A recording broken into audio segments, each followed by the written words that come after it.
everyone. Welcome to Football Night in New York, Living Room Edition. I'm Jeane Coakley, alongside former Jet Jamaal Westerman and our NFL insider, Ralph Vacchiano. And guys, training camp underway for both the Jets and the Giants. Ralph, let's start with you. Your biggest takeaway from Giants camp so far?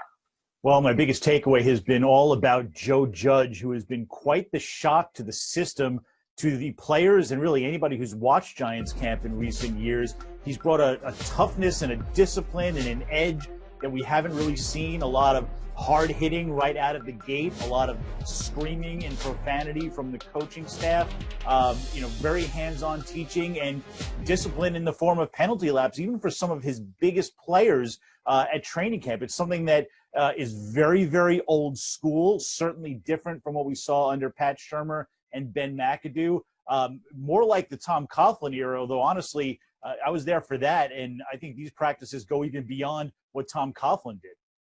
And Jamaal, you played for a guy like Rex Ryan. He was known as the players coach, not really disciplinarian.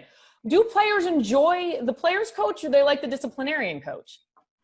I think after the Giants season last year, they don't mind having a disciplinarian, somebody that's going to keep them in line and keep them in check and keep them focusing on the details. I mean, Rex Ryan back in 2011, we started kind of running those penalty laps during practice because of a pre-snap mistake, an offsides, an offensive lining up in an incorrect formation.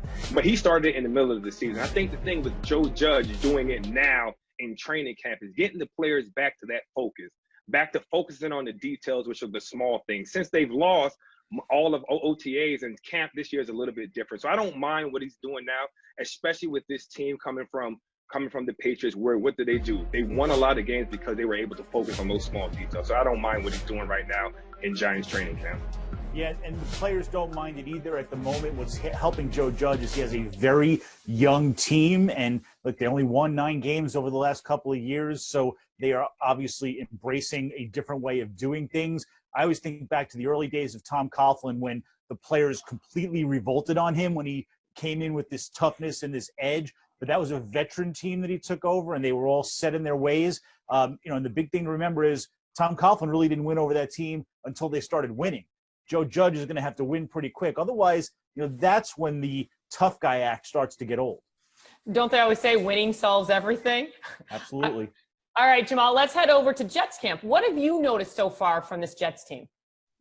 I think everybody noticed one thing, that big tackle Becton, the 11th picked overall, protecting that blind side of Sam Darnold. I mean, he's a hard guy to miss at, 6'7", 370 pounds. And the one thing I've been hearing out of Jets camp is in the run blocking game and what they've been doing in the run. I mean, he's big, he's athletic, he can move guys around the field. He started out on the left side and ended up chasing a guy, a linebacker, over to the right side trying to run block him.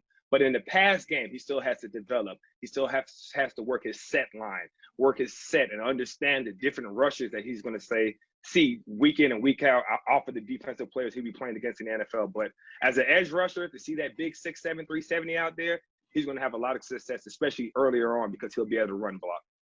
Ralph, what about you? Because he is a big man and he's quick. Ooh.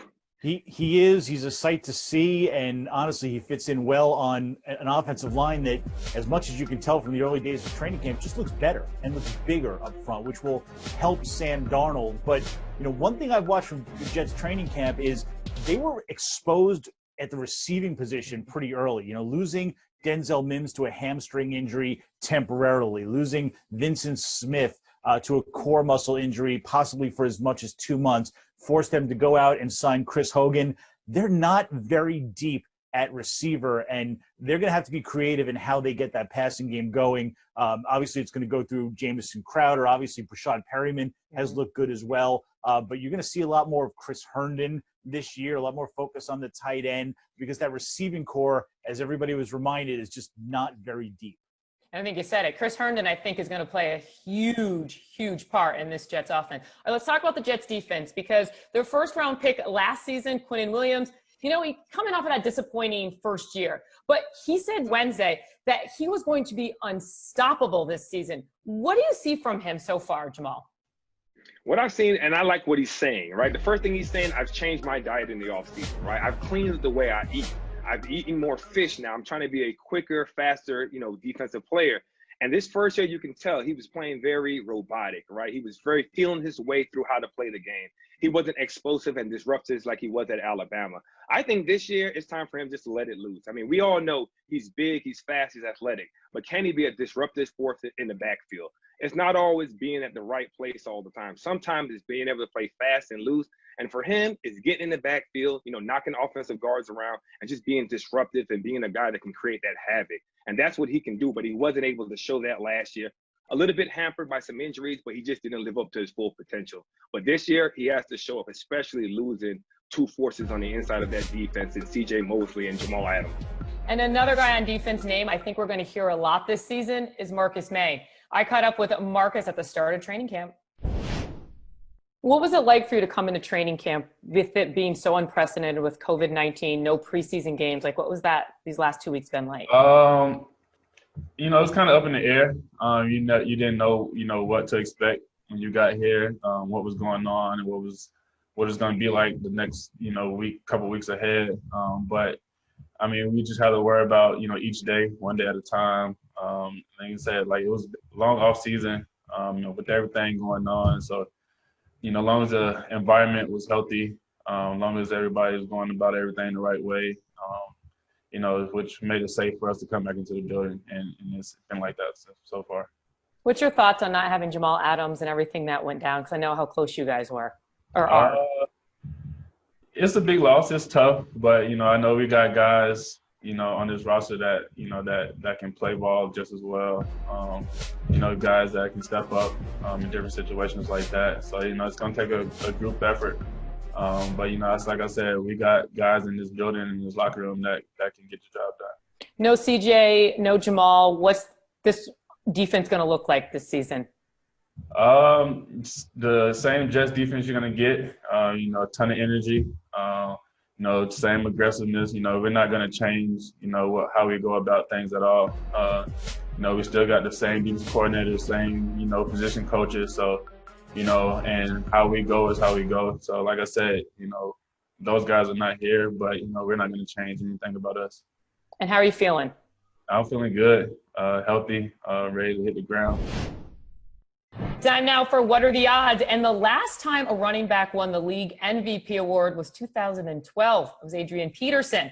Let's take a look at the odds of a running back winning MVP this season. Giants Saquon Barkley and Panthers Christian McCaffrey are at a plus 4,000. So if you bet 100, you're going to win 4,000. Derrick Henry at plus 5,000. So with that, what is the chances that Saquon Barkley is a legitimate candidate for MVP? Ralph? He's got the talent to do it, obviously. He's going to have the opportunities to do it. And the Giants are going to use him a ton. They want to have a run-focused offense. Think about what Jason Garrett did with Ezekiel Elliott down in Dallas. That's the kind of thing they want to do with Saquon Barkley, and they believe that Barkley can be a better player. They also have what looks to be a bigger, better offensive line in front of him. So it's all there. The issue to me is, are the Giants going to win enough to really get him in the conversation? He'll be talked about at some point as an MVP, but I think he's going to have to get the Giants to the playoffs to really be a serious candidate. And Jamal, this seems to obviously be a quarterback-driven award, but Saquon has the talents to do it. I'm with you. I think Saquon Barkley does have the talent to do it. But like Ralph says, if the Giants are able to get to, when Adrian Peterson won it, they got to 10 wins. But if the Giants are able to get to 10 wins next year, I believe that Saquon Barkley could be a great player. But I believe that Daniel Jones will take a lot of those votes, because we know in New York, if you have a quarterback that's getting winning records, that's getting it done, that's getting the team into the playoffs, they're normally going to end up with the MVP at the end of the year. So I think Saquon can have a tremendous year. But if they're winning, I think that the MVP will be a lot of the votes to go to Danny Jones. Well, for me, I'm going to split today's MVP award between Ralph Vacchiano and Jamaal Westerman. Hey, guys, it's been fun. Thanks so much for watching Football Night in New York Living Room Edition. We'll see you next week.